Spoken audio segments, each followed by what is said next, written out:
Buenas tardes, bienvenidos al Palau Macaya. Continuaré en castellano porque esta sesión la retransmitimos en streaming. Hoy presentamos un nuevo ciclo de diálogos titulado Nuestros derechos en la era digital, organizado por el Palau Macaya de la Fundación La Caixa en colaboración con el Observatorio de Derechos Digitales, y en el que del 14 de mayo al 12 de noviembre diferentes expertos analizarán el impacto de la digitalización en nuestros derechos en diferentes ámbitos de la vida: las relaciones efectivas, la salud, el trabajo y nuestra relación con la administración pública, etc. Serán un total de 6 sesiones. 4 de ellas se van a realizar aquí en Palau Macaya y 2 en CaixaForum Valencia, pero todas ellas se realizarán en streaming.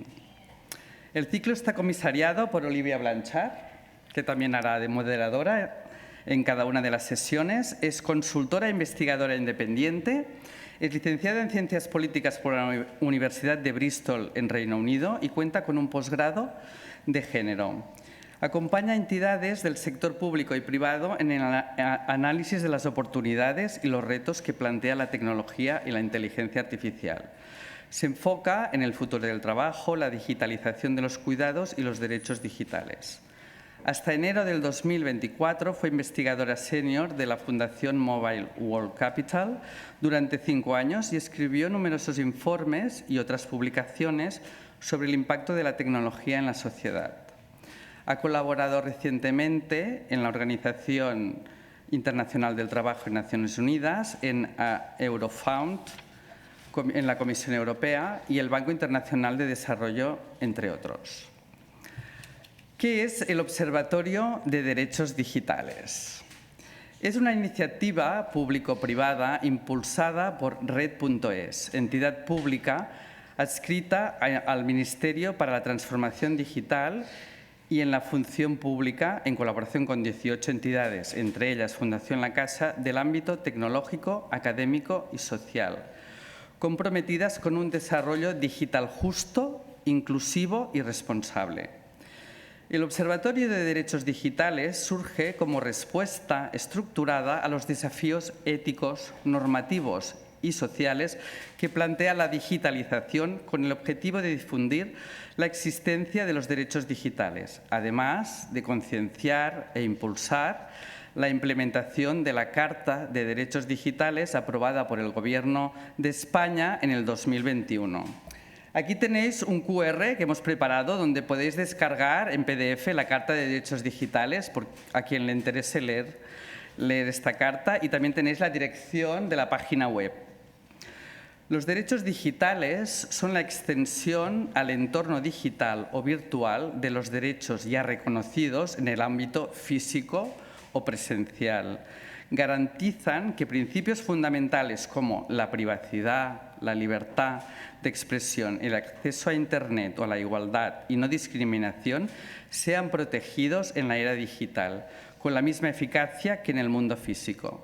Su objetivo es adaptar los derechos existentes a los desafíos tecnológicos, asegurando su cumplimiento y fortaleciendo la democracia en la transformación digital.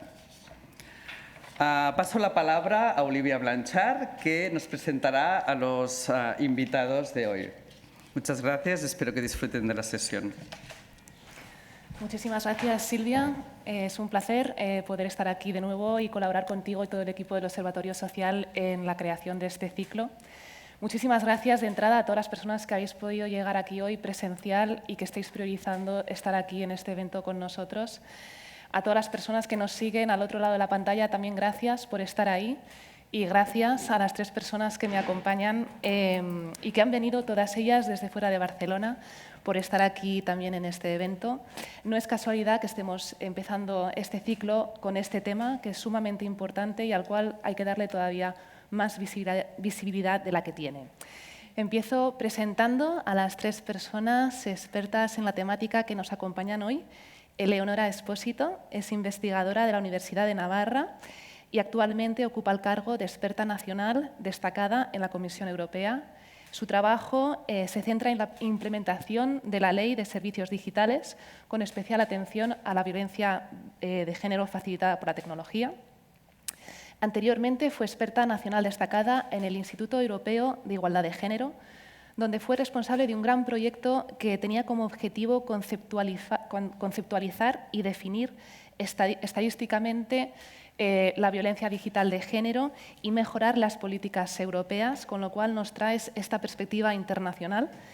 Y anteriormente, gracias a ser beneficiaria de la Marie Curie, ha investigado también la violencia online hacia mujeres en la política europea. Así que muchísimas gracias por haber viajado hoy hasta Barcelona. Eleonora, Gracias, bienvenida. Gracias. Bienvenido también a Gabriel González Fernández, fiscal delegado de Criminalidad Informática y de Protección de Datos de la Fiscalía de Andalucía. Gabriel es formador de formadores en perspectiva de género, designado por la Fiscalía General del Estado.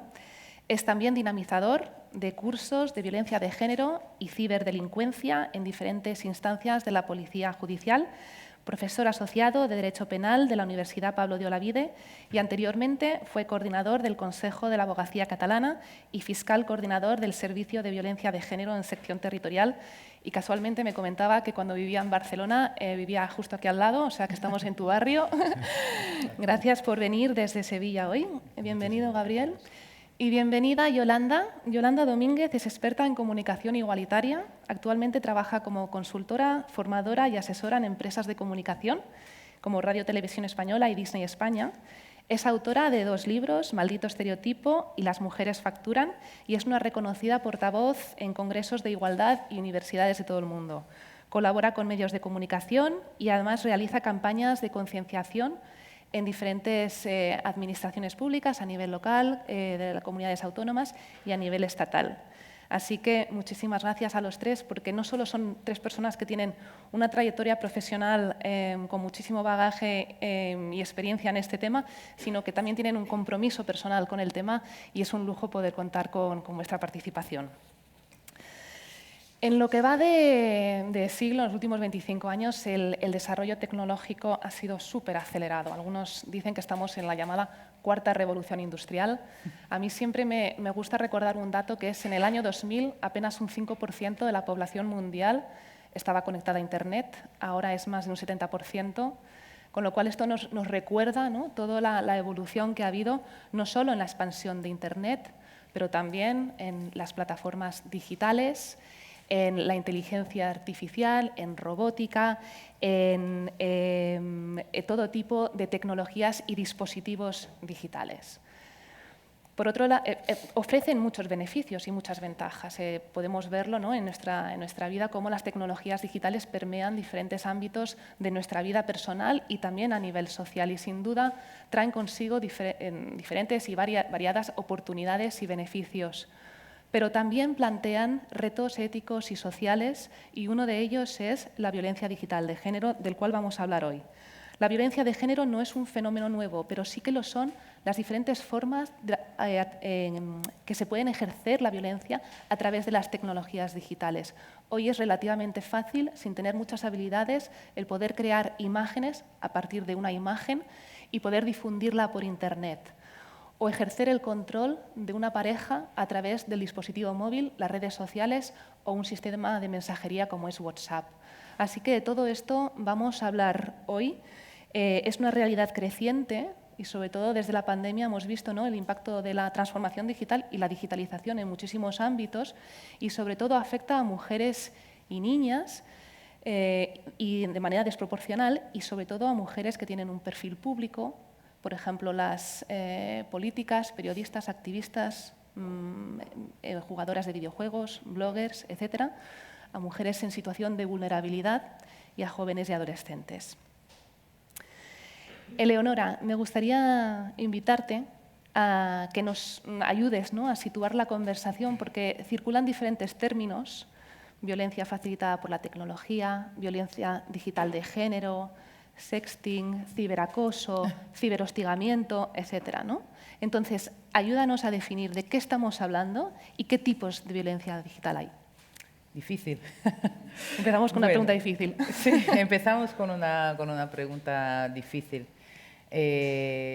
Bueno, estamos hablando de una violencia, hablamos de violencia digital de género y de una forma de agresión que se manifiesta a través de los medios digitales, que puedan ser redes sociales, mensajería instantánea, correos electrónicos, foros, plataformas en línea.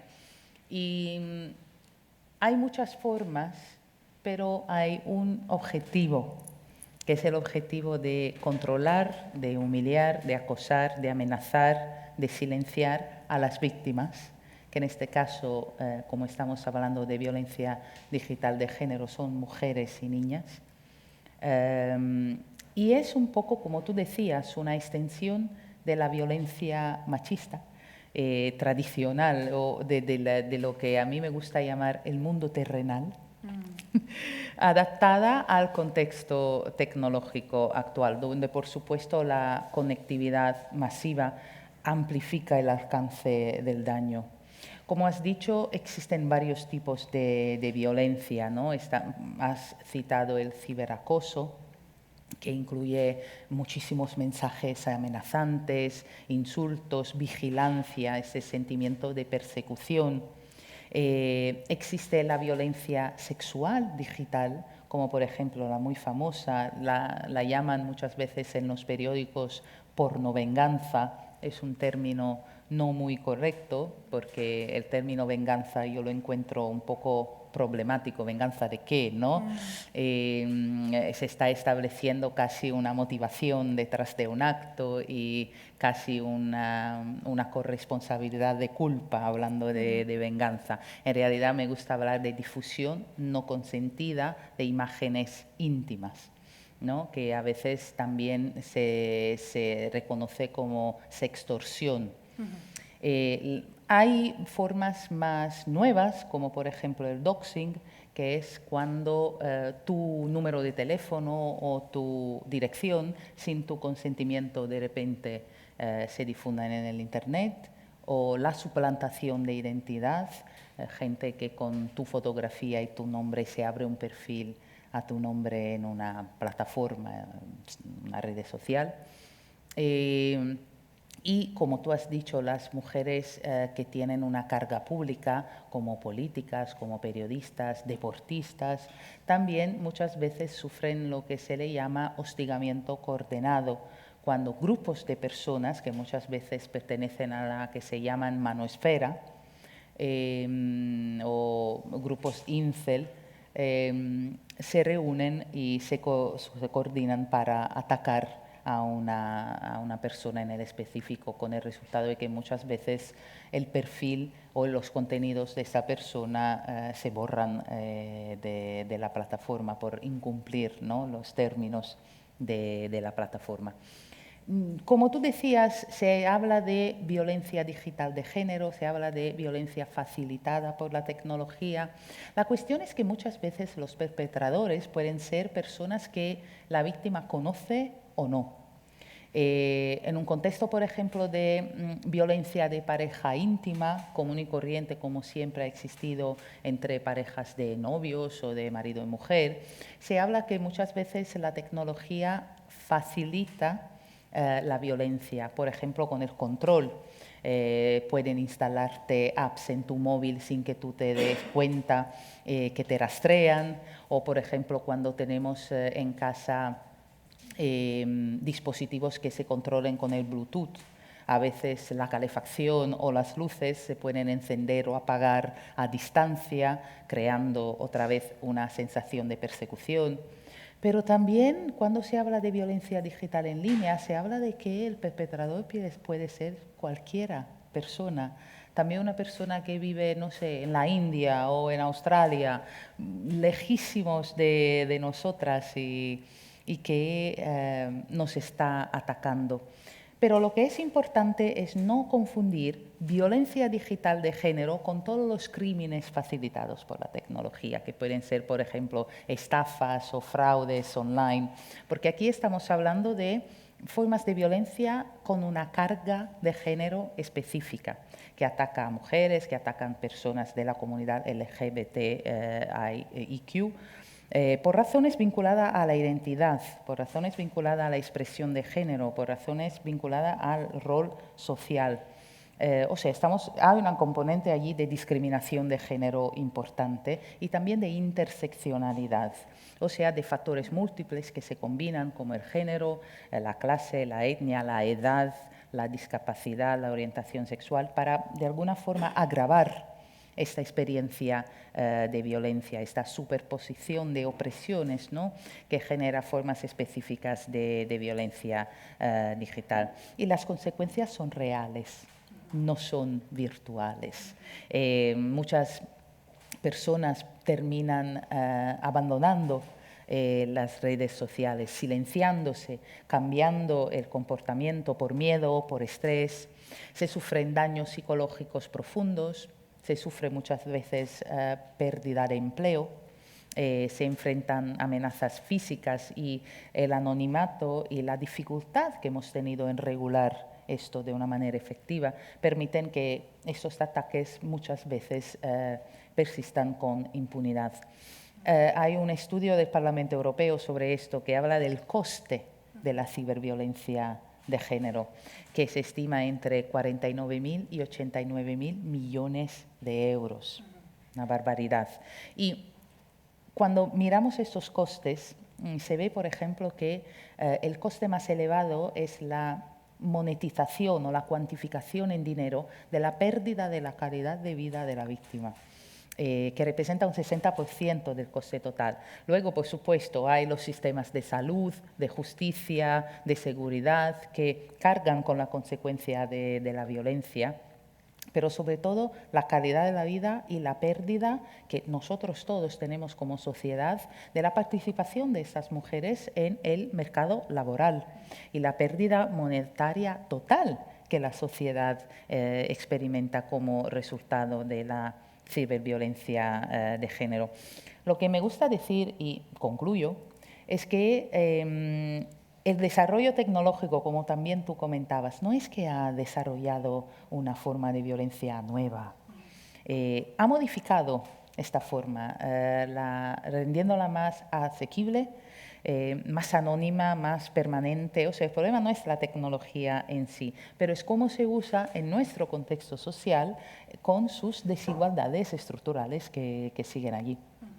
Muchas gracias, Eleonora, por bueno, abrirnos la ventana, ¿no?, a este tema y traer conciencia a la magnitud del problema y las diferentes caras que tiene, ¿no? Gabriel, tú llevas muchos años en tu profesión de fiscal delegado en criminalidad informática y cuando hablábamos, ¿no?, en la preparación de esta mesa me dabas toda una serie de ejemplos de casos que veis, ¿no?, a día de hoy que no veíais hace 10 años y me gustaría invitarte a que traigas algunos ejemplos como el del Bizum, ¿no?, y otros, y también el impacto que has visto o el cambio que has visto, la evolución desde la pandemia. Pues sí, bueno, Eleonora nos ha situado perfectamente en lo que es, pero claro, esos son términos conceptuales, ¿vale? Porque al fin y al cabo, que dice, ¿qué es violencia sobre la mujer? Por ejemplo, si pensásemos, hay muchísimos delitos y no hay unos concretos, hay muchos. Ciberdelincuencia de género, violencia digital de género, podemos encontrarla en todo el Código Penal. Todo lo que es donde nos ha situado, ahora hay que encajarlo en lo que es el texto legal, porque nosotros como fiscales, ni la Fiscalía ni ningún tribunal podría condenar si no encaja. Y ahí es donde está el problema, porque lo que tenemos es que el mundo analógico o el mundo real se ha trasladado al digital, pero las leyes siempre van más despacio, tanto a nivel nacional como a nivel internacional. Y a veces tenemos casos que lo que bien comentabas, que no existían o que no nos habíamos planteado nunca y ahora tenemos que decir, ¿encaja o no encaja? Y en el caso de que no encaje, hay que pedir las reformas legislativas y eso afecta. Para que veáis un ejemplo fácil, en un delito de quebrantamiento de medida cautelar o de pena, es decir, a una persona se le impone una prohibición de comunicarse con la mujer. Hasta ahí, si nos vamos años atrás, ¿cómo lo incumplías? Llamada de teléfono, te acercas a su lugar de trabajo, a su domicilio, era algo físico. Ahora, ¿cómo lo puedes hacer? De 1000 formas que no sabemos realmente o hay que esperar a que haya jurisprudencia diciendo si sí o si no. El ejemplo que os iba a decir, imaginaros, cualquiera de vosotras, que colgáis un estado de WhatsApp Y yo, que soy vuestra expareja y tengo prohibido comunicarme, pongo un corazoncito o un muñequito. O lo veo, nada más. Para que cuando reviséis vuestro estado de WhatsApp, veáis que yo lo he visto. Ya.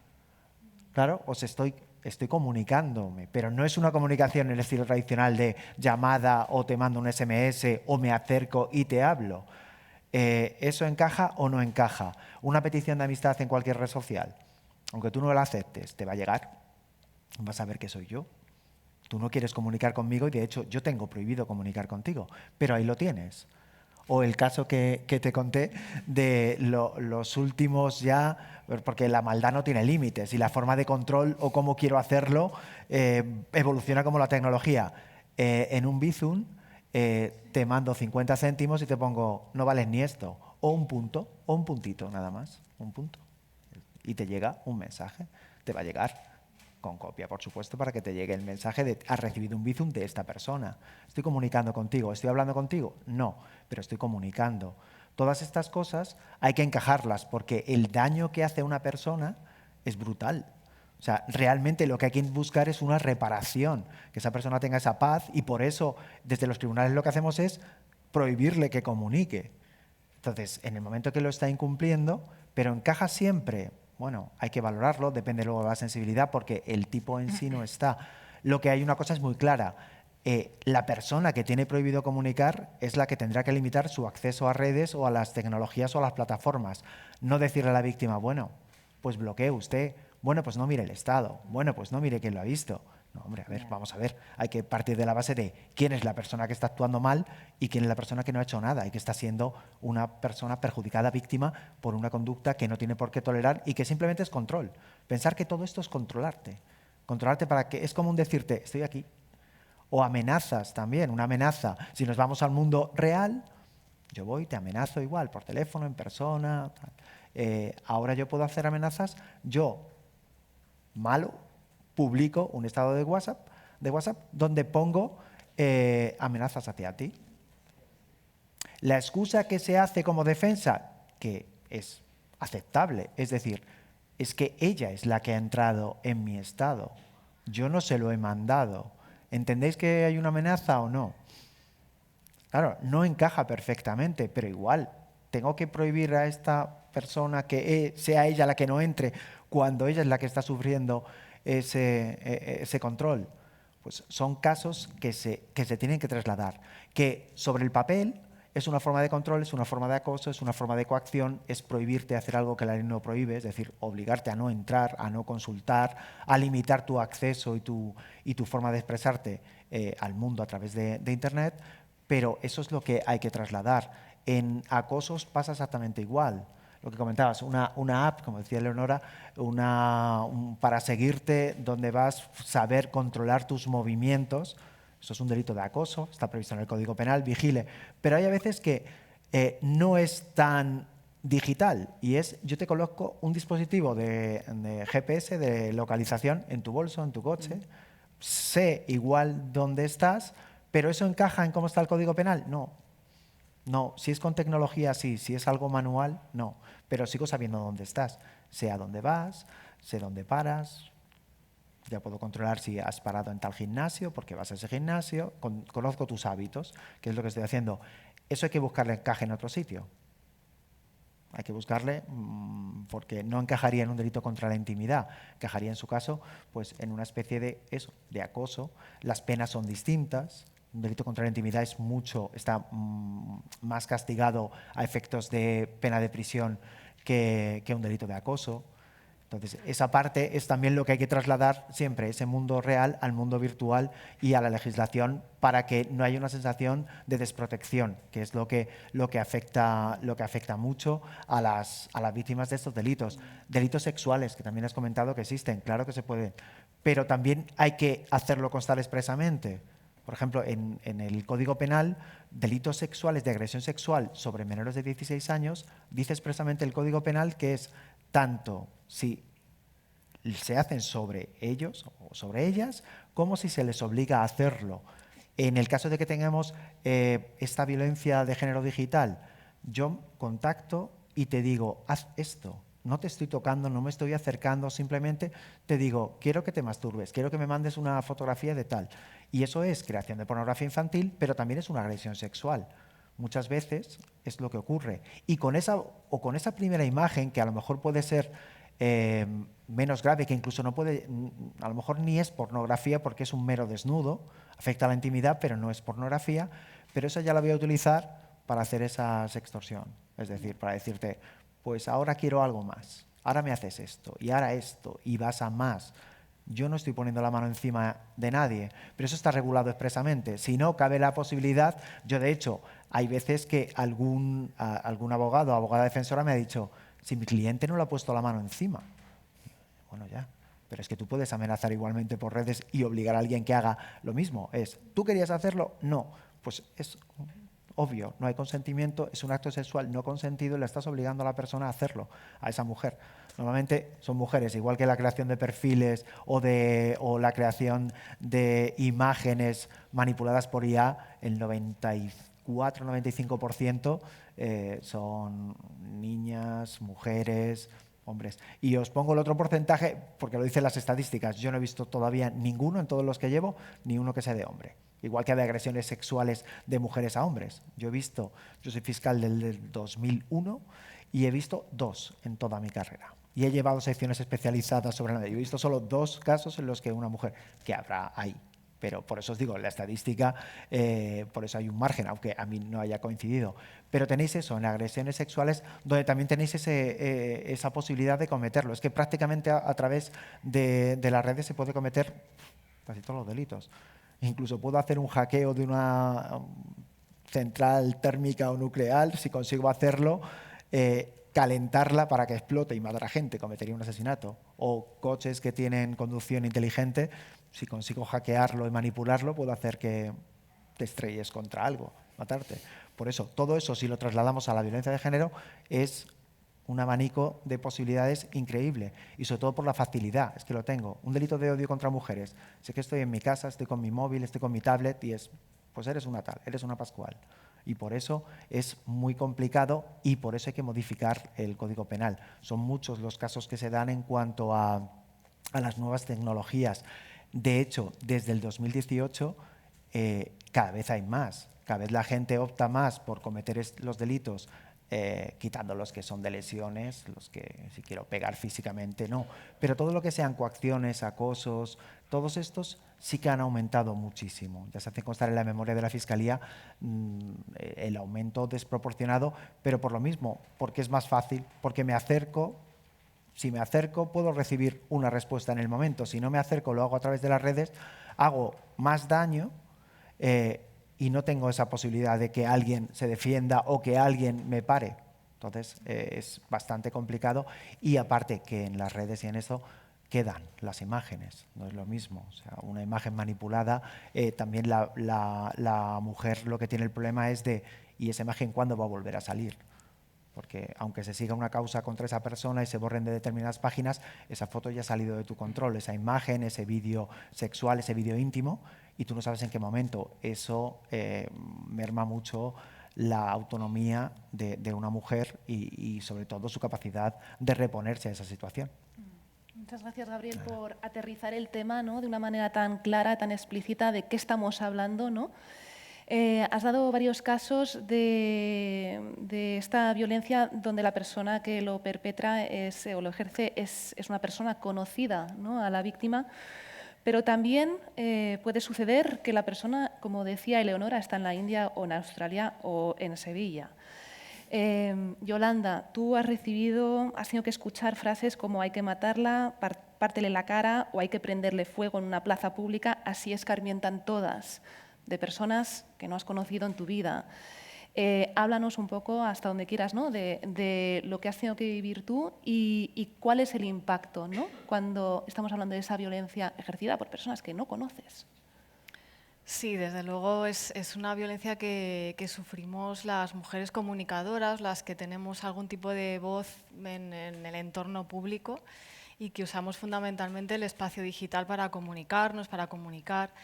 A mí me gustaría compartir con la audiencia lo que yo siento cada vez que bueno, accedo al entorno digital. Yo cuando abro la aplicación de redes sociales por la mañana o enciendo el ordenador, lo primero que hago cuando veo que aparece un símbolo de comentarios, ese bocadillo blanco sobre un fondo de color y un número al lado, experimento miedo.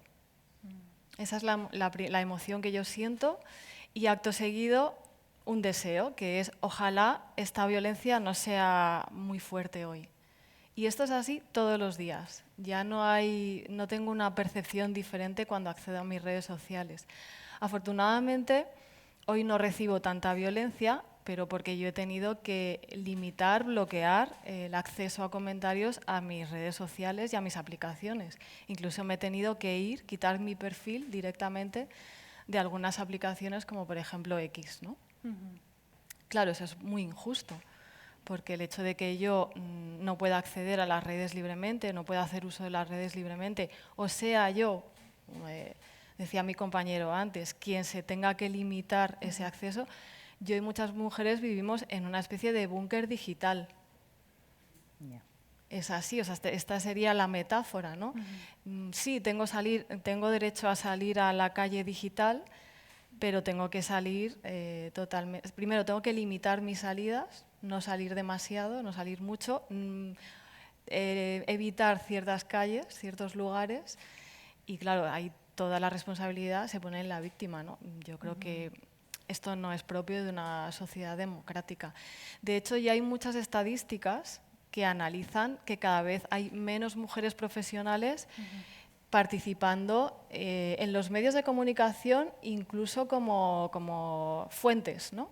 Sobre un tema, piden a hombres y a mujeres profesionales dar unas declaraciones en los medios de comunicación y cada vez las mujeres quieren participar menos. ¿Por qué? Uno de los motivos es el temor a todos los ataques, represalias que van a tener en el entorno digital, a todos los comentarios.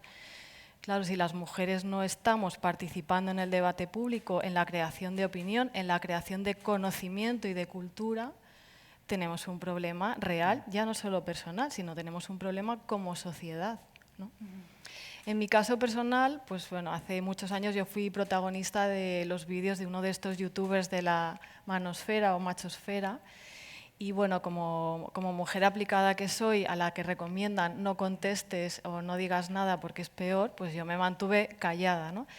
Pero en un momento dado le invitaron a hablar de feminismo a una universidad y aquello me pareció tan humillante que puse un tuit en el que criticaba a la universidad por esta elección, adjetivando, poniendo el adjetivo calificativo a este youtuber de violento con las mujeres, refiriéndome a esa violencia que yo había sufrido derivada de su actividad digital.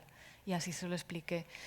Este youtuber me demandó por señalar la violencia digital, o sea, yo era víctima y además demandada por hablar como una especie de castigo ejemplarizante para que ninguna otra mujer pudiese señalar la violencia en el espacio digital. Eso me derivó a un proceso judicial de casi 6 años, primera instancia, segunda instancia, Tribunal Supremo y Constitucional, en el que afortunadamente, y poniendo mi energía y mis recursos y mi tiempo, pues bueno, hay una sentencia del Tribunal Supremo de España que sí que reconoce esta violencia digital y sí que hace responsables a los youtubers de esos comentarios de odio que hay en sus canales, aunque no los hayan hecho ellos. Son comentarios que te llegan, que te afectan, que además esos seguidores van a tus canales a dejarte hasta audios. Yo me levantaba por la mañana y tenía 15 audios de un seguidor de este youtuber insultándome y llamándome de todo porque había visto su contenido, ¿no? Y bueno, pues aunque es duro enfrentarse a estas batallas, siempre he considerado que merecía la pena que empiece a haber jurisprudencia en este sentido, ¿no? Antes lo hablaba con mi compañero, que ojalá más mujeres demandaran a estos creadores, a estos odiadores, ¿no? Y señaladores públicos de mujeres.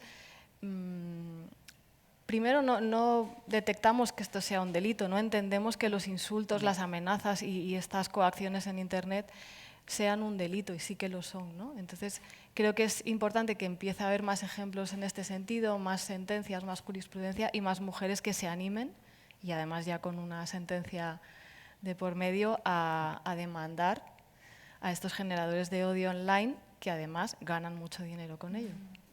Además nos explicabas, Yolanda, antes que todo empezó en tu caso, participaste en un evento como este, ¿no? Un congreso, no sé si fue una mesa redonda, una ponencia, pero que fue algo así que se retransmitió online, ¿no? Sí, se grabó. Yo desde entonces nunca dejo que graben mis conferencias.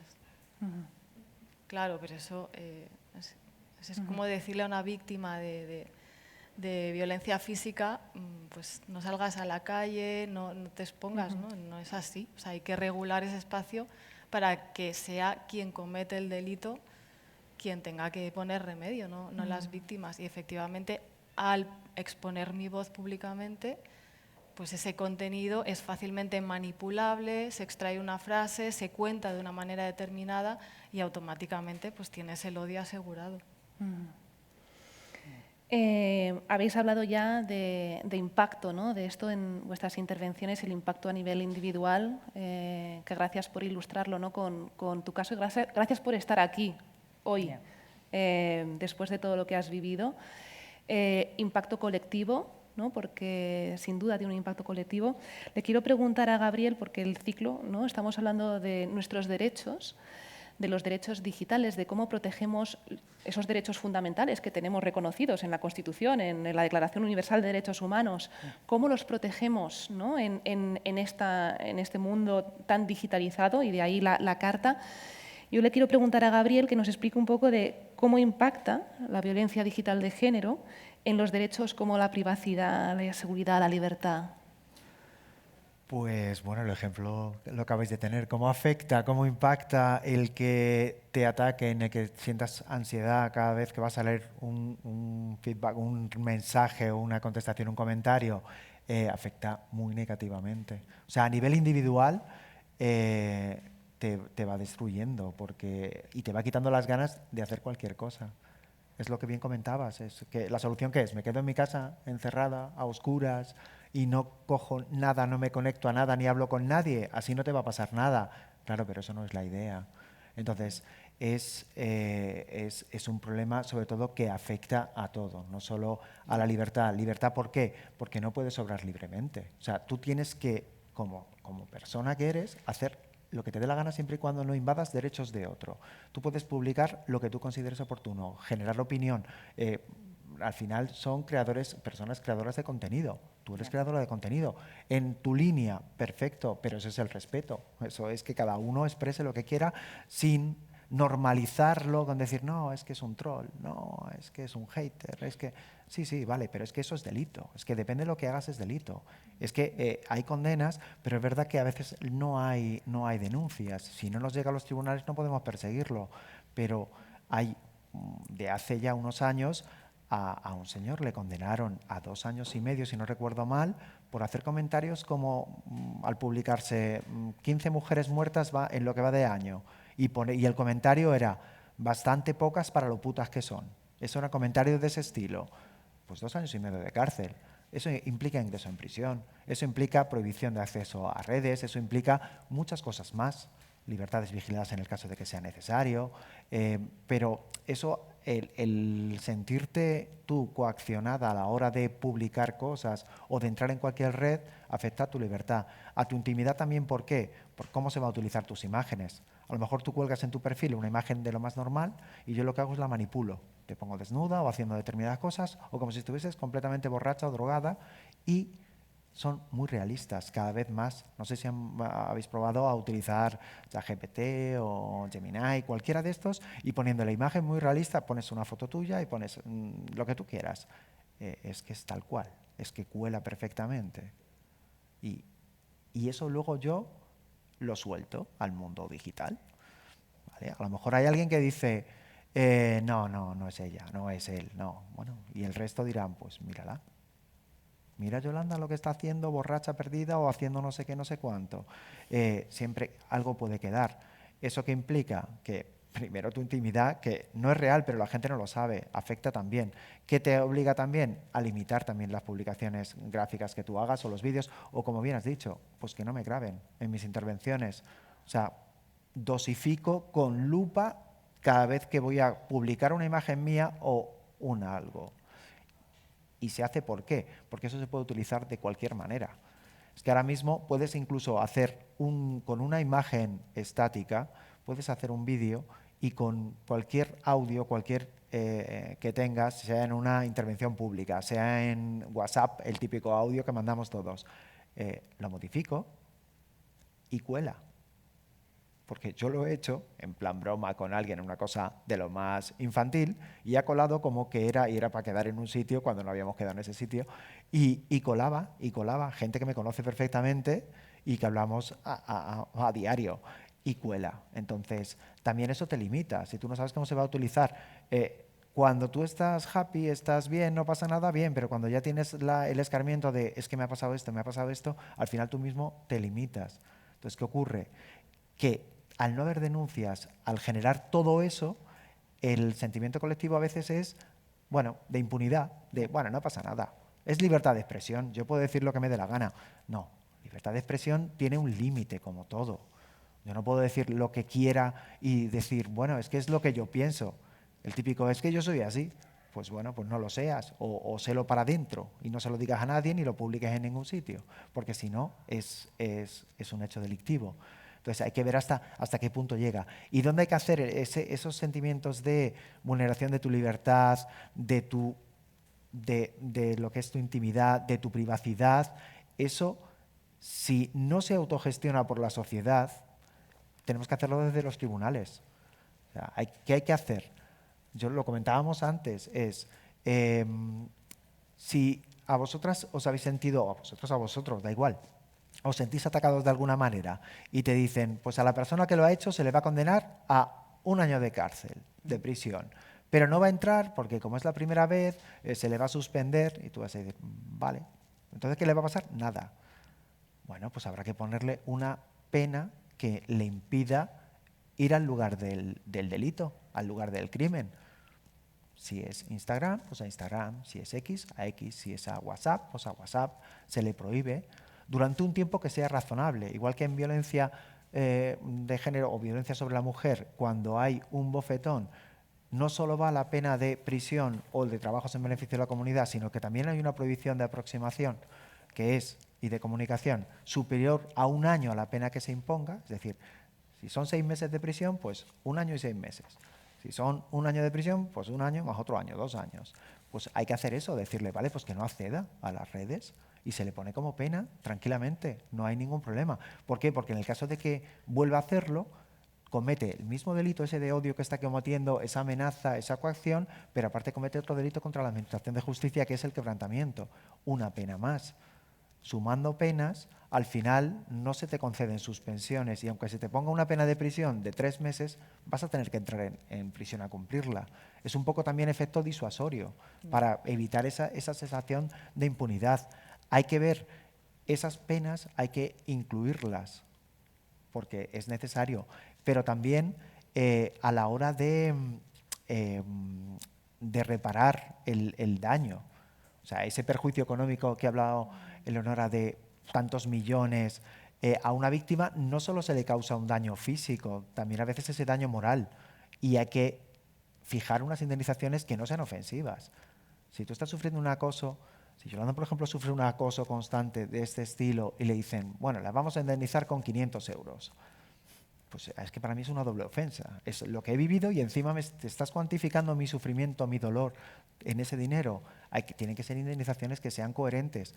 ¿Vas a reparar el daño? No. Es como si a una persona la violan o a una persona le entran en su casa a robar. ¿Te repara que te den el dinero que te han robado o el sufrimiento que te han hecho? No, pero bueno, es una forma más.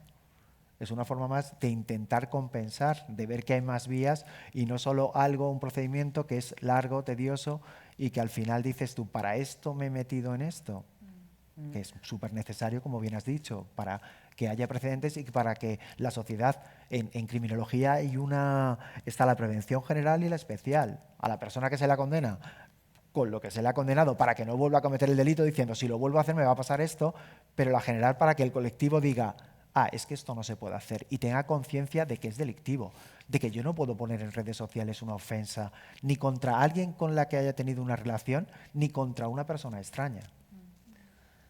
Creo que estamos viendo, ¿no?, el impacto económico que tiene esto, el impacto a nivel legal, el quebradero de cabeza, ¿no?, imagino, entre vosotros de discurrir ante estas nuevas formas de ejercer la violencia y si encaja o no, como bien decías antes, en la normativa actual. Y quiero volver a Yolanda antes de volver a Eleonora. Siguiendo con el hilo del impacto, ¿no?, ¿qué es para ti lo que más te preocupa en cuanto al impacto a nivel social colectivo que tienen estas formas de violencia? Bueno, antes de que se me pase, yo estoy de acuerdo en que la ley es una herramienta que hay que activar, las demandas, etcétera, pero creo que también habría que apelar a la responsabilidad de los lugares que alojan, que son lugares que alojan nuestra convivencia y donde no estamos seguras. Y yo creo que esos lugares también tienen que tener pues unas normas, un espacio seguro para todas las personas y tenemos que exigirlo. No es cuestión de, bueno, he ido a este restaurante a comer, la comida me ha sentado mal y pongo una denuncia. Yo creo que habría que exigir a esos lugares online que cumplan una normativa y que, bueno, protejan a todas las personas dentro de esos espacios. Hablabais de las consecuencias individuales, por supuesto, la consecuencia de salud mental, de salud física, porque todos estos desencadenantes emocionales tienen una consecuencia física para tu salud, y económica, porque efectivamente las mujeres que no tenemos proyección en el espacio digital, pues obviamente nuestro trabajo se ve limitado, ¿no? Hay una pérdida económica. A nivel social, y esto es muy importante, efectivamente el hecho de que la voz de las mujeres, la perspectiva de las mujeres no esté en ese espacio, lo que genera es una cultura totalmente distorsionada, sesgada y que da lugar bueno, a mucha desinformación, a mucha polarización. Ahora se está viendo que, por ejemplo, las nuevas generaciones están virando hacia posturas conservadoras, reaccionarias, ¿no? ¿Por qué la gente joven de repente se identifica con la ultraderecha? Efectivamente, si pasamos de 6 a 7 horas al día frente a las pantallas y esos contenidos que no son libres, que están vertebrados y condicionados por unos algoritmos que dan más visibilidad a aquellos contenidos que generan esa crispación y esa participación, normalmente son contenidos machistas, racistas, etc. La gente joven, cuando enciende sus pantallas, lo que le va a aparecer son esos contenidos y no los otros. Con lo cual, su forma de entender el mundo va a estar totalmente condicionada por este filtro, ¿no? Lo que se llama la machosfera. Efectivamente, también ocurre que el mundo está cambiando y hay muchos hombres que, frente a ese cambio, se refugian en esos foros digitales pues para evitar cambiar o para encontrar pues, ese sostén del grupo, ¿no? Que a lo mejor no encuentran ya en el espacio físico. Entonces, en esos foros sí que encuentran a su manada y encuentran como un refuerzo para no tener que cambiar mucho, ¿no? Son ideas, pues eso, muy conservadoras. También se habla de una womanosfera, es un nuevo término que se está empleando, que a mí no me gusta traducirlo con mujerosfera, sino con femiesfera, porque tiene también el dato de género. Son mujeres que también generan contenidos bastante reaccionarios, que quieren o pretenden que las mujeres vuelvan al espacio doméstico, las tradwives, mujeres que están muy dedicadas a su aspecto físico, pero que deciden, como una opción libre, supuestamente libre, quedarse en casa cuidando de los bebés y haciendo la comida desde cero, ¿no? El típico ejemplo de esta influencer que hace los sándwiches desde cero, hace el pan desde cero, el queso desde cero. Bueno, mujeres que tienen un nivel económico alto, sí, y bueno, pues que están en contra del feminismo, apoyan bueno, determinada ideología ultraderecha, etcétera. Las consecuencias de todo esto, pues efectivamente no solamente son individuales, son unas consecuencias sociales, y si no trabajamos para que en ese espacio haya realmente una libertad de contenidos y una pluralidad de perspectivas y una diversidad de voces, tenemos un problema, ¿no? Un problema que ya hemos cometido a lo largo de la historia, porque la cultura y el conocimiento se ha generado en base a una única perspectiva que ha dejado fuera la voz de las mujeres. Estamos cometiendo el mismo error de la historia de la humanidad en el entorno digital. Ahora te toca a ti, Eleonora, otra pregunta relacionada con todo esto, ¿no? de impacto individual, colectivo, económico, social, legal. Hablemos de, bueno, es una doble pregunta, el impacto a nivel internacional, ¿no? Tú tienes esta perspectiva de trabajar en instituciones europeas. ¿Cómo impacta, ¿no?, a nivel internacional este tema? ¿Y las normativas actuales son adecuadas para combatir estas nuevas formas de violencia a nivel europeo? Antes la primera pregunta, ¿no?, sobre cómo impacta a nivel internacional. Impacta dificultando muchísimo, porque realmente el problema es que no lo estamos enfrentando todavía, o sea, lo estamos enfrentando más y más, pero no todavía de una manera tan coordinada. Cada país define y regula a su manera, no hay muchas veces datos suficientes, muchas veces ni siquiera se reconoce, como ya hemos dicho, como un problema real. Se subestima muchísimo la gravedad de la violencia digital y también lo que es un continuum de violencia entre espacios físicos y espacios digitales. Como he dicho, existen muchísimas, cada Estado miembro de la Unión Europea y también cada Estado del mundo tiene sus definiciones legales y estadísticas de lo que es violencia de género, de lo que es violencia digital de género. Y muchas veces, como decía Gabriel, estas formas de violencia digital como que se diluyen un poco en delitos genéricos, en delitos mal tipificados, lo que por supuesto complica la persecución judicial, pero también complica otra cosa que es súper importante, la recopilación de datos comparables. Problemas como, por ejemplo, la subdeclaración y el hecho de que muchas mujeres no denuncian por temor a la inacción del Estado y también porque a menudo ni siquiera reconocen su experiencia como violencia, porque está muy normalizado que te envíen una fotopolla por Instagram en los mensajes directos. ¿Soy víctima de violencia por esta fotopolla? Muchas mujeres piensan que no. A mí me gusta pensar que sí.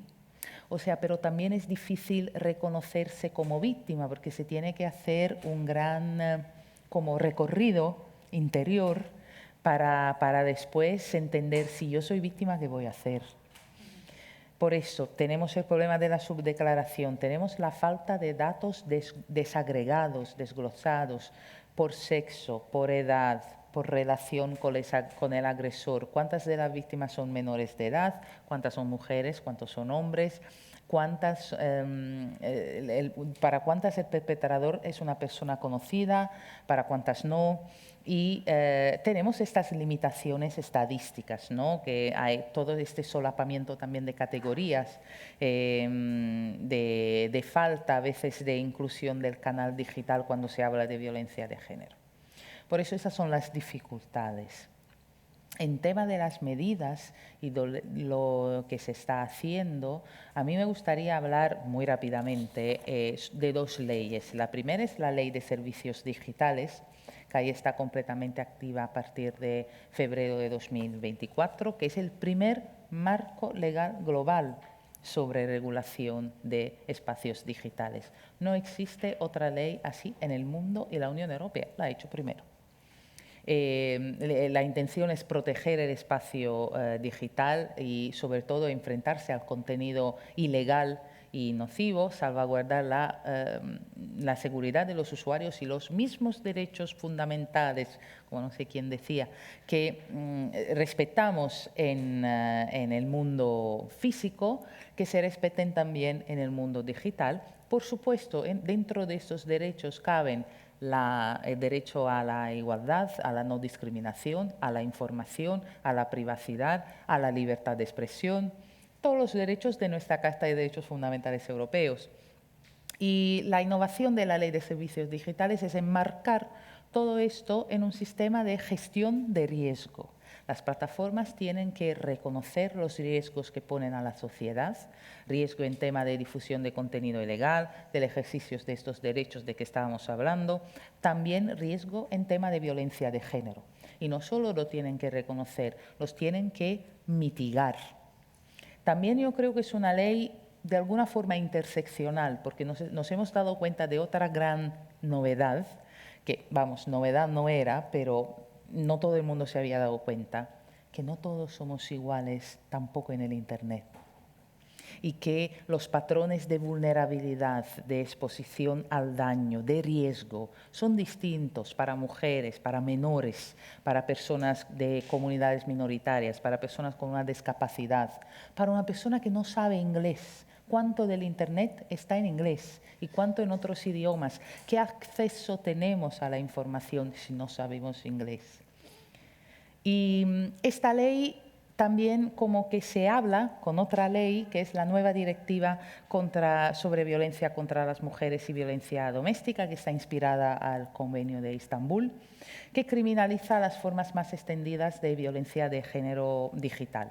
Principalmente se tipifican 4 delitos nuevos, que son el ciberacoso, el ciberacecho, el compartir imágenes íntimas sin consentimiento, incluyendo también las imágenes que se han manipulado con la inteligencia artificial, y los discursos de odio misógino y instigar al odio misógino en el Internet. O sea, esta directiva tiene el potencial de cambiar la vida de 250 millones de mujeres en Europa. Sobre todo porque ayuda a las víctimas de ciberviolencia de Estados miembros de la Unión Europea que no habían tipificado estos delitos, y garantiza estándares comunes no solo de criminalización, porque esto es muy importante y esto es donde el Convenio de Estambul se reconoce, no solo criminalizar, pero sobre todo prevenir, proteger a las víctimas y desarrollar, por supuesto, políticas adecuadas. O sea, ¿por qué es importante tener una directiva europea sobre este tema? Porque es importante reconocer siempre que la violencia de género es un fenómeno muy global, pero al mismo tiempo profundamente local, y que moldeado por la cultura, moldeado por los idiomas, las ciudades en que vivimos, y existen diferencias muy significativas entre los Estados miembros que con esta directiva de alguna forma se intenta igualar. ¿Qué está pasando ahora? Que esta directiva, siendo una directiva, se tiene que transponer en los códigos penales de todos los Estados miembros, incluida España, y que los Estados miembros tienen hasta junio de 2027 para hacerlo.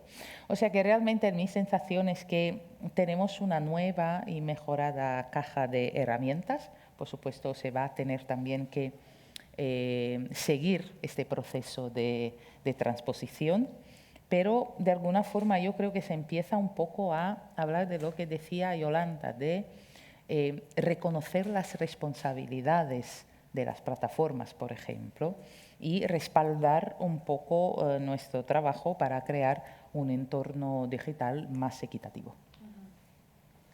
Gracias, Eleonora. Estamos empezando a hablar de soluciones, Ya, ¿no? O de que bueno, está genial, porque por supuesto, aquí es a también. donde vamos a poner el foco antes de abrir el turno de preguntas. Vamos a pensar, hemos hablado ya del problema, cuáles son las soluciones, y la pregunta, Gabriel, es ¿hasta qué punto la inteligencia artificial podría ser una herramienta que se utiliza, ¿no?, en el sistema judicial para combatir esta violencia? ¿Cómo podría utilizarse? Se utiliza en algunos casos, sí que se está utilizando un poco como para hacer una predicción o una valoración del riesgo. Entonces se está utilizando, se le ponen muchas pegas porque, claro, todo depende del algoritmo, de los datos que tú le des y cómo hagas que tome esa decisión. Al final la inteligencia artificial. Si tenéis, por ejemplo, hay el Riscambi es, por ejemplo, una aplicación, o sea, es una herramienta que lo que se utiliza es para valorar el riesgo que tienen las personas que están internas en centros penitenciarios de reincidir y se valora para ver si hay que concederles un permiso de salida, no hay que concedérselos. Claro, pero eso depende un poco también de los datos que tú le des. O el sistema Biogen en violencia de género te hace una predicción, una valoración. Se critica ese sistema porque se dice que son opacos los criterios que se siguen. No son opacos. A ver, parte de un cuestionario que rellena la mujer y de luego datos que están asociados como el SIRAG, que es el registro donde constan las causas que están en tramitación, condenas anteriores, todas medidas cautelares que se hayan adoptado. Entonces te hace una valoración, te puede poner un riesgo extremo, un riesgo alto y hace esa valoración. Siempre tiene que estar finalmente supervisado por una persona, que sea, por un humano, vamos, no vale. Y las críticas que se hacen es que lo puede modificar ese humano. No, el humano lo que puede hacer es aumentar, pero nunca disminuir. Si sale un riesgo extremo, por ejemplo, no puede decir, no, voy a poner riesgo bajo. Eso no lo puede hacer. Lo que si sale un riesgo alto sí puede subirlo de escalón un poco. Y se tiene en cuenta todo lo que hay en la base de datos. No es inteligencia artificial propiamente dicha, sino a veces es un cotejo de información que es algo que te lleva. Te puede servir un poco para hacer la valoración. ¿Los tribunales lo tienen en cuenta? No necesariamente.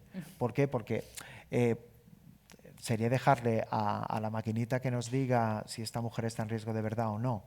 ¿Por qué ocurre? Que cuando sale un riesgo medio, a lo mejor, el abogado o la abogada de la defensa dice, es que ha salido riesgo medio, es que no es tan grave como dicen, es que no se merece una condena.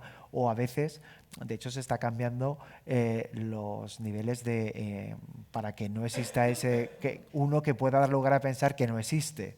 O sea, porque un no apreciado o algo parecido puede ser como...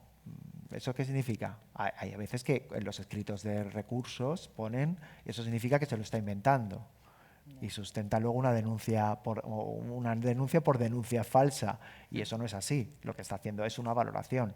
Entonces, sirve para ver inicialmente, no sirve para obtener una condena, pero sí, por ejemplo, en el caso de la Fiscalía se nos critica mucho porque en el caso de que sean los 3 más elevados, nosotros tenemos una instrucción de la Fiscalía de Sala de Violencia sobre la Mujer que nos dice que en esos casos pidamos como mínimo un control telemático del agresor, es decir, la típica pulserita, un control. Si no procede pedir prisión provisional a la espera de juicio. Entonces nos dicen que nos guiamos por el automatismo de lo que diga un algoritmo con unos datos, pero no es así. Los fiscales y las fiscales tenemos criterios que son generales y que luego se aplican al caso concreto. Si a mí me decís, viene una persona detenida por un robo con violencia, ¿cuál es el criterio de la Fiscalía a nivel de todas las fiscalías, no solo de la mía? ¿Cuál es el criterio inicial? Prisión provisional, pero hay que ver, claro. Luego ya el caso concreto dices, bueno, es que es un robo con violencia, pero realmente lo que estaba hurtando en el supermercado tal y cuando le han parado porque se iba con la lata de anchoas, pues ha empujado a la vigilante, al vigilante, al cajero, a la cajera. Claro, es un hurto que se convierte en robo con violencia porque emplea violencia para llevarse una cosa, lo mismo. En ese caso hay que pedirlo. Bueno, pues no es lo mismo que si te ponen un cuchillo en el cuello o que si te pegan un empujón o una paliza para quitarte algo.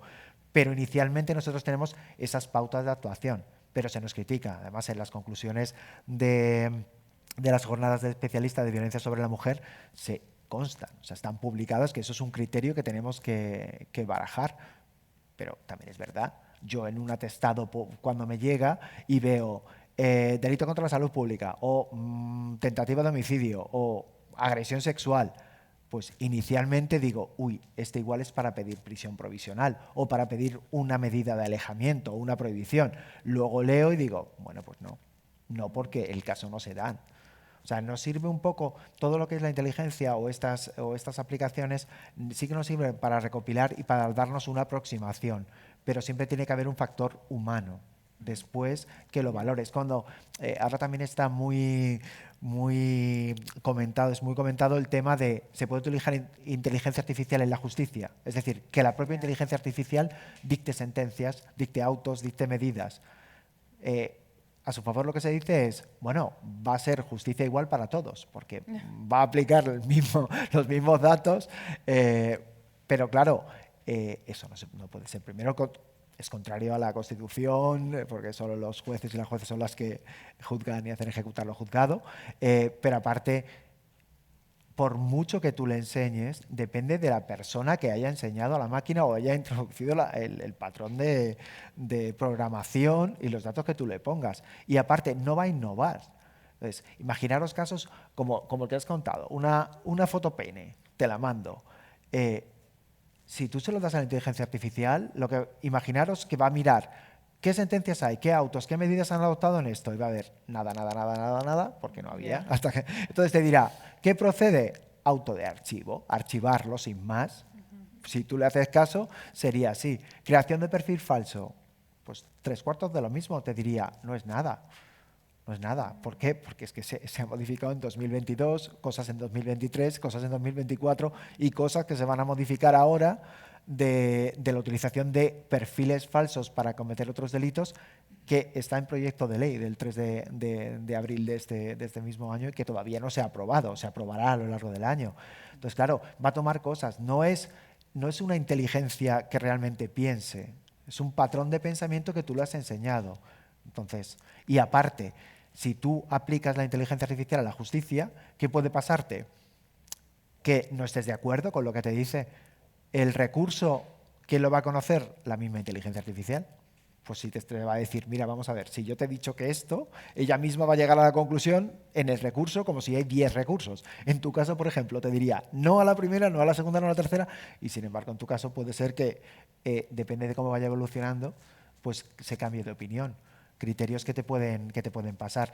Hay un caso que trasladado a la aplicación de la inteligencia artificial a la justicia sin ningún tipo de supervisión humana nos llevaría a un absurdo. Imaginaros un caso de una chica de 13 años, de 14 años, que se queda embarazada y tiene un bebé con 15.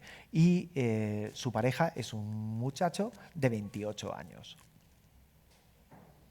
A ver, en principio, por debajo de los 16 no puede haber sexo. No pueden tener sexo consentido, salvo contadas excepciones. Pero ¿qué ocurre en este caso? Que obviamente, aun reconociéndolo los dos, tanto la chica como el chico, que habían tenido, y sí era obvio porque había un churumbel ahí, pero es que los padres de ella no querían denunciar. Ser una menor requiere denuncia de los responsables, que son el padre o la madre, en este caso, no querían denunciar. Si tú lo pasas por inteligencia artificial, te va a decir, uno de los requisitos, ¿cuál es? Que haya denuncia. No hay denuncia, archivo. Claro, pero es que puede obviar otras cosas, como que el fiscal puede denunciar en estos casos y decir, yo continúo. Entonces puede llevarte a una cosa automática, que sí sería mucho más práctica porque te quitarías todos los asuntos. Lo que pasa es que faltaría ese componente humano. Eso que siempre se dice, la inmediación, es que no habéis visto a la víctima. Es verdad, es que a veces, visto en papel y luego escuchando a la persona, cambia muchísimo el relato, aunque te esté contando lo mismo, porque lo estás viendo. Bueno, es que faltaría la inteligencia, perdóname. O sea, lo que faltaría, es que está muy mal llamada la inteligencia artificial, claro. Son sesgos artificiales. Sí, sí, totalmente. La inteligencia es lo que te permite ver más allá de los sesgos y aplicar una medida diferente, ¿no? Pero es que el nombre, no sé quién lo ha elegido, seguramente a propósito, pero es falso. O sea, nos da una imagen falsa de lo que... Claro, porque además tú al alimentarlo, tú si pones un sesgo de discriminación, por ejemplo, en algunas primeras versiones de aplicaciones que medían ese riesgo, por ejemplo, en los permisos de salida, a quién concedérselo y a quién no. ¿Quién tiene más posibilidad de no volver o de cometer un delito en ese permiso de salida? Pues puntuaba más a las personas extranjeras que no tenían documentación. ¿Realmente es así? Pues a veces sí, a veces no, pues igual, como cuando la gente criminaliza, es que los extranjeros, las extranjeras son... Bueno, mira las estadísticas, una cosa es hablar en general, pero claro, si tú le pones a la maquinita, sí, esta gente, la gente que no tenga pareja tiene más posibilidades. pues lo estás contaminando. O también hay la mal llamada inteligencia, como dices, que una de sus bases en lo que se basa puede ser en la localización geográfica. Es lo que en criminología era la escuela de Chicago, que hablaba de los núcleos donde hay más posibilidades. Gabriel, perdona, pero es que me encanta que hayas salido este tema, porque además voy a hacer una cuña publicitaria, porque como parte del ciclo, el 8 de octubre hablaremos precisamente del uso de sistemas de inteligencia artificial por parte de la Administración Pública. Os invito, 6:30, 8 de octubre, aquí os quiero ver a todos. Y los que estáis en casa también. Y también el 12 de noviembre tendremos una sesión sobre las narrativas, de cómo se construyen los relatos acerca del desarrollo tecnológico, de dónde viene el término de inteligencia artificial. Deberíamos escoger otro término porque hay muchos mitos alrededor de la IA y me encanta, Gabriel, todo lo que has expuesto de los límites que hay dentro en el uso, ¿no?, de estos sistemas y de al final son sistemas que son muy buenos en recopilar datos e identificar patrones, pero como tú bien has dicho, si no hay experiencias previas, el resultado va a ser, pues se archiva porque no hay experiencia previa. No son sistemas que sean capaces de pensar, ni tienen creatividad, ni tienen intuición, ni tienen una experiencia vital, con lo cual, ojo con cómo los usamos. Yo me gustaría, porque quiero dar un espacio al público que está aquí hoy para hacer alguna pregunta, pero antes de eso, si puedes tú, Yolanda, en esta caja de herramientas, ¿no?, estamos hablando de nuevas normativas, estamos hablando de quizás el potencial de herramientas tecnológicas. ¿Alguna herramienta que te gustaría poner sobre la mesa que crees que hay disponible para afrontar este tema de la violencia digital de género? Bueno, yo abogaría por trabajar la cuestión del anonimato en las redes sociales, porque efectivamente a mí, como víctima de esta violencia digital, me decían, vete a denunciar. ¿A quién voy a denunciar? ¿A Unicornio Cabreado 7500? ¿Quién es ese, no?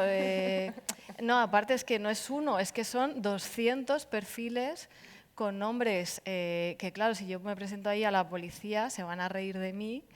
Y además aquello no va a servir para absolutamente nada más que para hacerme perder el tiempo, la paciencia y todo, ¿no?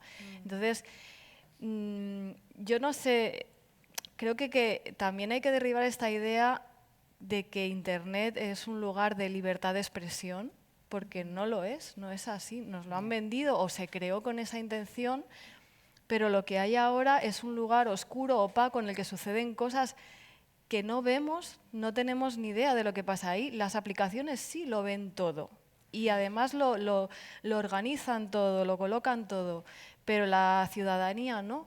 Entonces creo que hay que trabajar en que yo pueda decidir, si no se puede quitar el anonimato, que por lo menos yo pueda decidir si yo quiero ser visible para perfiles anónimos, por ejemplo. ¿Dejaríamos que a esta sala viniera gente con un antifaz? No, porque tendríamos derecho de decir, usted por favor no entre. Pues yo quiero decidir si yo quiero interactuar con perfiles anónimos. ¿Yo podría decidir esto en mis preferencias? Pues yo no quiero ser visible para gente que no se identifica. No quiero interactuar para gente que no se identifica. Igual puede ser una herramienta. Y por otro lado, sí que me gustaría, y quizás no podemos controlar lo que pasa en las calles digitales, pero sí podemos iluminar esas calles. Hay que trabajar en poner luz a lo que pasa en esos lugares y así las personas que usamos esos espacios sabremos y podremos decidir, mientras no veamos lo que ocurre y no sepamos lo que ocurre, vamos un poco a ciegas. Es como los alimentos. Si a mí me pones los ingredientes que tiene, yo voy a ser capaz de decidir si quiero tomar esto o no. Ahí está mi libertad.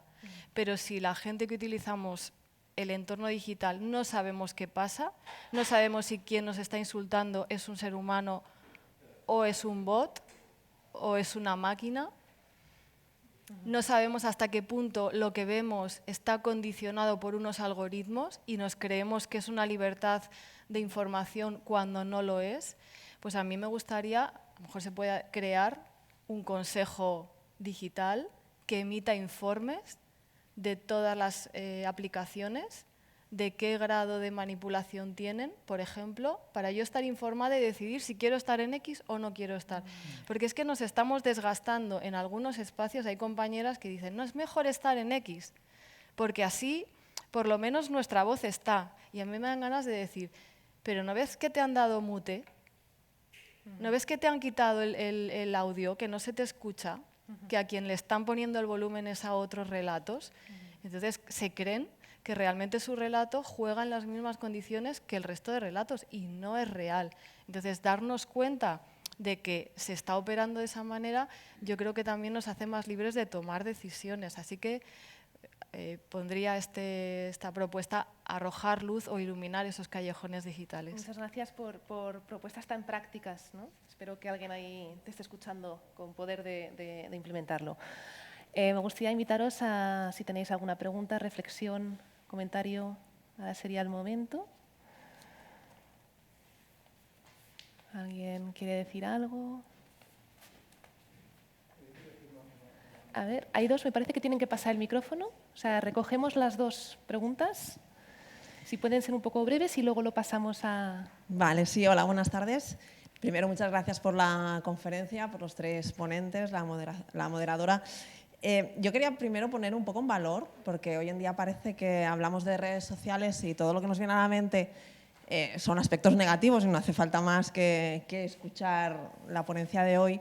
Pero creo que para el movimiento feminista las redes sociales también han tenido y tienen hoy en día un efecto positivo, ¿no? Hablamos de que redes sociales han servido pues, para dar visibilidad a algunas mujeres referentes que hasta ahora pues, muchas de nosotras pues, no conocíamos, ¿no? A mí me viene a la mente esta chica española, jovencísima, astronauta, con el pelo rojo, llena de tatuajes, un perfil pues, que si no llega a ser por redes sociales, pues muchas de nosotras no conoceríamos porque las mujeres ya sabemos que en ciertos espacios, como es en este caso el mundo de la ciencia, pues cuesta moverse un poquito más, ¿no? Y referente para tantas niñas hoy en día es fantástico, ¿no? Nos ha servido también pues, para generar unión, para generar espacios de debate, para organizar a las mujeres y nos ha servido también pues, para difundir pues, este mensaje feminista, el de la diversidad, el de la igualdad, el de hablar de algunos temas que pues, en otros espacios pues, serán imposibles y poder alcanzar y llegar a otros digamos, otros públicos.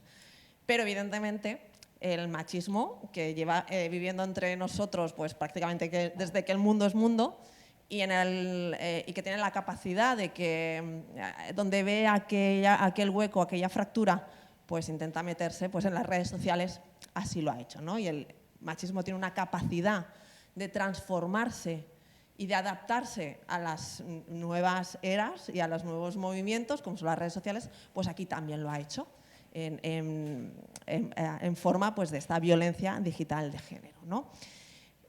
Hace poco, en febrero, creo que el Instituto de las Mujeres de España sacó un informe en el que decía que el 70% de las mujeres, especialmente jóvenes, habían sufrido violencia en el ámbito digital y que actualmente 1 de cada 10 ya había decidido abandonar el espacio digital, ¿no? Antes comentabais pues, este impacto que tiene en la vida personal de cualquier mujer, que hablamos pues, quizá de la autocensura, de ostras, esto mejor no lo voy a decir porque a saber qué reacción me encuentro, ¿no? Esta autoexclusión que muchas mujeres se hacen en este espacio digital. Y comentabas este efecto económico que tiene para esta voz que no llega de ciertas mujeres. Y yo me gustaría enfocarlo el impacto que tiene en general en la libertad de expresión, que se nos autocensuramos muchas de nosotras a la hora de querer lanzar un mensaje, pues nos lo pensamos 2 o 3 veces antes de hacerlo por las consecuencias que puede tener, cosa que los hombres no van a hacer, lo lanzan y ya está. Y sobre todo el impacto que puede tener en la democracia en general, ¿no?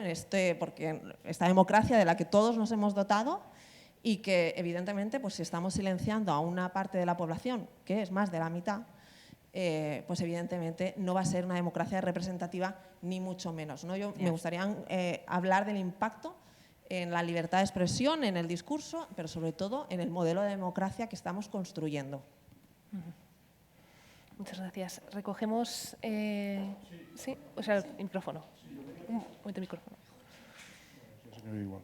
En relación a lo que habéis comentado en el último momento, yo estaba pensando en la responsabilidad de las plataformas, siendo entidades privadas. Entonces, para mí la responsabilidad es máxima de las redes, ¿no? Máxime todavía pensando en que los controladores que tenían estas entidades para controlar todo este tipo de acciones, pues bueno, los sacan y ya no los tienen, ¿no? Entonces, la pregunta es, bueno, ¿y los gobiernos? ¿No pueden controlar las entidades privadas? ¿No pueden poner los filtros necesarios para que esto no ocurra? Según qué tipo de filtro, ya sé que es muy complicado porque cada día se generan nuevas violencias, ¿no? Pero yo creo que los gobiernos tienen una parte de responsabilidad importante porque son entidades privadas y que realmente esas entidades privadas están afectando a los ciudadanos. Entonces, para mí es muy importante el hecho de que tengan esa responsabilidad y, bueno, y pongan las medidas necesarias, que no serán siempre eficaces porque, como decíamos, echa la ley, echa la trampa, ¿no? Pero realmente es que no las hay. Entra cualquiera, hacen cualquier cosa, por mucho que la justicia va detrás, porque realmente pues, hasta que no hay jurisprudencia pues no avanzamos, pero realmente yo ahí veo una responsabilidad máxima de los gobiernos. No digo del español, sino digo en general. Yo lo veo así. Gracias. Y No la sé qué pregunta. pensáis. Sí, ahora respondemos. Y la tercera pregunta. Gracias. Hola, buenas tardes a todas y a todos. Más que una pregunta es un comentario, o son varios. Yolanda, a mí me gustó mucho lo que tú dices porque creo que resueno más con esto. Googleando así de manera rápida, aquí en Cataluña hay un proyecto desde hace varios años, ¿no? Y como este proyecto hay varios, pero casi todos van en la línea de dotarnos a nosotras las mujeres de herramientas para protegernos, para ¿no? Para mí es la primera ocasión que yo escucho un discurso ante esta pregunta concreta de qué herramientas, y en lugar de colocar la responsabilidad en las mujeres, es la primera vez que escucho como, oye, dale la vuelta y, ¿no? Porque es más una cuestión como de dejar de, ok, porque ya llegó, tenemos que estar preparadas, ¿no? Como yo soy mexicana y claro, aunque tengo 4 años y medio viviendo acá, o sea, sigo viendo esta constante de, bueno, te van a pasar cosas en la calle, ¿no? Pues prepárate. Entonces es lo mismo, es la misma narrativa que nos está llegando al espacio digital. A mí me encantó cómo conectas o cómo trasladas a el espacio digital es tan solo la calle, es la calle, pero la calle en el espacio, en este otro, ¿no? Y si no podemos cambiarlo de momentos, pues hay que iluminarlo, ¿no? Yo creo que eso da mucho sentido. Yo me quedo con esto. Creo, el año pasado yo tuve la oportunidad de estar con una ONG en la CSW de Naciones Unidas y en realidad se dedicó, ¿qué les gusta? Espacio para 2 paneles que tienen que ver con temas de ciberviolencia de género, pero muy tocados por encima, ¿no? Y todo lo demás fue como en el espacio físico, en este espacio análogo, ¿no? Entonces creo que también mucho de darle la vuelta tiene que ver con, en México y en Latinoamérica, por una mujer que se llama Olimpia, que está impulsando fuertemente, ¿no? Tuve la oportunidad, nos conocemos, etcétera. Ella tiene esta frase, se ha adoptado, no sé siquiera si ella la acuñó, pero es como lo virtual es real, ¿no? Pero hasta qué punto nosotras y nosotros y nuestras autoridades, etcétera, etcétera, realmente nos hemos creído, ¿no? Porque ahora mismo pudiéramos decir, bueno, pero ayer mataron a una mujer, ¿no? En tal lugar. Y entonces lo que pasa en la calle digital, pues no te matan, ¿no? Entonces no tiene el mismo peso, pues sí, te deprimes y lloras y te censuras, pero allá la mataron, ¿no? Entonces creo que también tiene que ver un poco con darle la vuelta a esa narrativa. Me voy a dar prisa. ¿Qué tanto desde esta lógica entonces ya se están destinando espacios dentro de toda la agenda para teorizar, para brindar presupuestos, ¿no? Porque además de voluntad política, pues tiene que haber presupuestos para que surja investigación, para que avance con mayor velocidad, ¿no? Perdóname, pero es que me gustaría darles la oportunidad de poder contestar a Última las cosita nada preguntas. más, que creo que así como algunos temas ya se están llevando hasta las aulas, porque esto es cultural, es social, etcétera, como estamos viendo ya en escuelas, hablar de igualdad, hablar de sostenibilidad, hablar de etcétera, pues tendríamos que estar llevando también a la currícula prepararnos, pero como sociedad, como el conjunto de la sociedad, para hablar de esto, ¿no? Vale, muchas gracias. Muchas gracias por las 3 intervenciones. Gracias a la primera intervención por traer aquí el potencial que tienen las redes, ¿no? Lo hemos visto con el movimiento MeToo para dar visibilidad al acoso sexual, en ese caso de mujeres en el mundo del cine, pero también otros sectores. Sin duda, lo teníamos como parte del guión, también comentarlo, ¿no? Porque ha ayudado mucho estas plataformas, el uso de estas plataformas, para dar visibilidad a ciertos temas. La pregunta sobre cuál es el papel de los gobiernos, ¿no? Porque estos son empresas privadas, las plataformas. ¿Quién le gustaría responderlo? Te miro a ti, Eleonora, pero... Lo sabía. No, muy brevemente, yo lo he dicho, que claro, debe de haber un papel más activo. Lo siento que el señor se ha ido, que estaba atendiendo una llamada, pero realmente yo creo que es un poco más difícil establecer el equilibrio de lo que estaba diciendo él, porque también hemos visto como cuando se intenta regular, la reacción también es la de pánico social y de miedo a la pérdida de la libertad de expresión. O sea, siempre hay que intentar balancear un poco estos dos aspectos. También hay mucha desinformación sobre la regulación de las plataformas. Creo que hay muchísimos grupos políticos también que intentan empujar la narrativa de que nos van a callar a todos. Al mismo tiempo, estoy de acuerdo sobre el papel activo de las instituciones y yo normalmente uso una metáfora, que es la metáfora de la industria, ¿no? Una industria química. La industria química produce productos y también produce basura, ¿no? Elementos que se tienen que reciclar. Tratar esta basura química, peligrosa para los humanos, el medio ambiente, es algo que se tiene que hacer siguiendo unas reglas que se establecen desde un punto de vista institucional. Las industrias lo hacen porque, aunque le cueste dinero, aunque sea parte del proceso de producción, porque están obligadas a hacerlo. Si no, les gustaría muchísimo seguir inquinando los mares y los ríos y no sé qué. De la misma manera, las plataformas, los medios digitales lo van a hacer porque están obligados, porque la polarización y los números de clic que generan contenidos violentos, extremos, falsos, polarizados, gritados, son muchísimos más altos y mucho más interesantes para ellos. No tienen ningún interés en moderar estos contenidos, todo lo contrario. Tienen interés a que se viralicen y solo la regulación puede impedir esto. O sea, que hay un negocio económico detrás de que esto se perpetúe, pero ahí están, ¿no?, los gobiernos y los sistemas de regulación a diferentes instancias, ¿no?, para precisamente hacer lo que ha pasado en otras industrias. Hablabas de la química, pero también podemos pensar en la farmacéutica u otras industrias que desarrollan productos físicos, ¿no? Nos quedan 3 minutos para llegar a las 8 de la tarde. Yo tengo un compromiso con ser puntual y acabar puntual. Me gustaría, eso sí, si pudierais, si queréis, a cada uno de los 3, un último mensaje que queráis lanzar, un minutillo, algo que eso ya se ha quedado o que creéis que es importante remarcar. Ahora tenéis la oportunidad.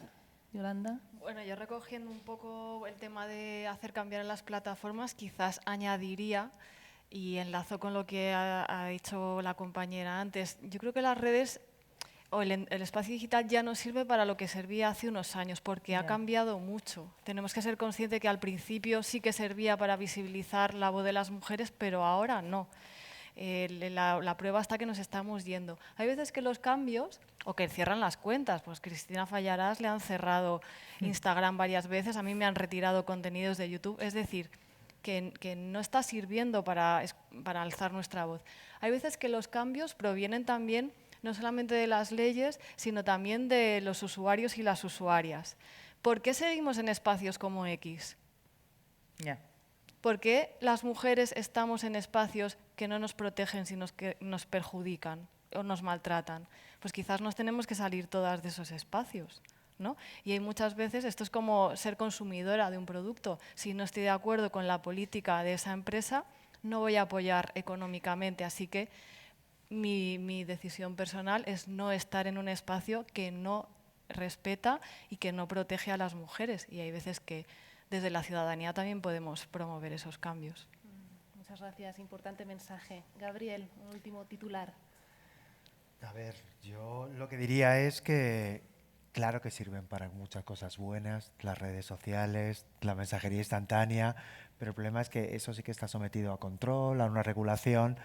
Cuando las utilizo para el mal no está sometida, no campo a mis anchas, para igual que utilizar la inteligencia artificial.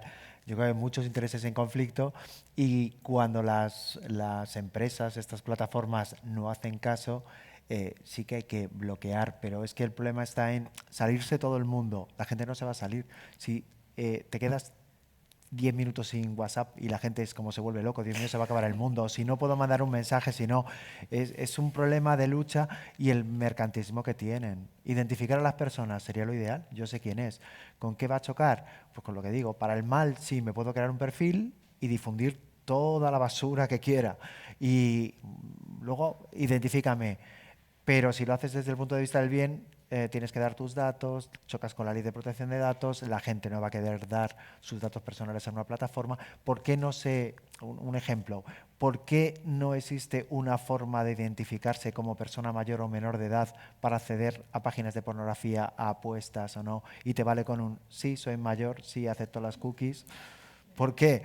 Porque ¿a quién le vas a dar los datos? Un certificado, aunque no sea el digital o el DNI, pero con tus datos, ¿a quién se los vas a dar?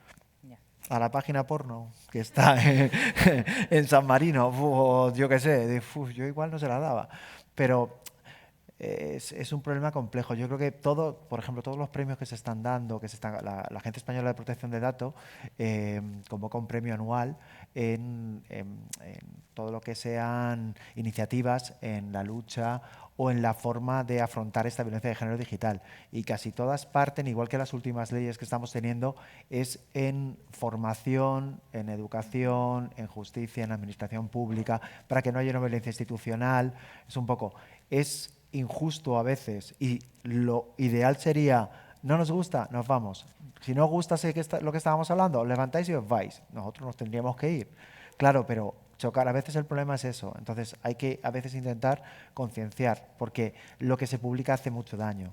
Yo os digo, en el ejemplo de una causa, yo tuve una causa estando aquí en Barcelona que era precisamente por la apología del genocidio, extrema derecha, y claro, yo me tuve que leer pues todos los panfletos, todos los discursos que daban, todo entero. O tienes la cabeza muy amueblada o se te va y terminas levantando el brazo derecho diciendo Heil Hitler. Porque, pero claro, trasladarlo a jóvenes, adolescentes que lo están viendo, pues por eso esa esfera de machismo tóxico, que lo que hay, no hay un contrapeso. Y si encima, como bien dices, yo potencio aquellos mensajes que me van a dar más visualizaciones, con el que voy a ganar más dinero o en el que voy a generar más usuarios de mi red, pues obviamente es un problema. Eso es lo que hay que controlar. Por eso también todas las modificaciones y todo lo que vamos es a tema de formación en todo, para que la gente tenga conocimiento, potenciar a la persona, y que las plataformas tienen una responsabilidad y que si no habría que exigírsela, pero hay que ver cómo también. Es responsabilidad penal, no es penal. Siempre te van a alegar que tienen sus propios sistemas de pseudocensura, pero van tarde muchas veces, o a veces... Gabriel, perdona, pero es que ya has pasado la hora. Me he pasado. Perdón. Pero me quedo con la importancia de la formación, de la complejidad que es, ¿no? Llamar a la responsabilidad de todo el tema del anonimato, protección de datos, pero sobre todo esa parte de formación. Eleonora, un último pensamiento. Cuando se empezó a probar el metaverso y entraron las primeras mujeres con avatar de mujer dentro de estos espacios, les violaron. Violencias, por supuesto, virtuales, pero también que se sentían muy reales porque ella tenía todos los aparatos para sentir la sensación en sus cuerpos. Después de que esto pasó, crearon una función burbuja en que tú sí te podías meter dentro de una burbuja para no interactuar con los otros avatares, sobre todo para evitar que te violasen.